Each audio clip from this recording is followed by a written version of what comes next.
Перед голосованием по поправкам выступил народный депутат Владимир Паскачин с просьбой к коллегам не принимать поправки Николаева.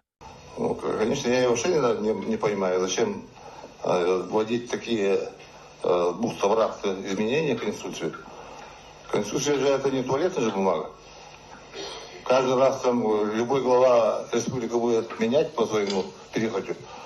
Тогда от нашей Конституции ничего не останется. А вами пренебрегают, она еще сидит, ухмыляется все время. Потому что он вас за людей-то не считает, депутата. Он вам приказал, он вас купил или там заставляет делать,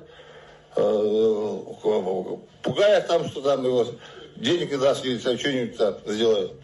Поэтому вас шантажирует. Вы не поддавайтесь на это. У вас есть достоинство человека, вы самые люди, сильные духом. И понимаете, коллеги, поэтому коллеги. Не надо, Виктор Николаевич, Владимир Семенович, на меня. Я имею право высказывать свое мнение. И люди так думают. Это фундаментальное изменение Конституции. Так, насколько нельзя принимать такие законы.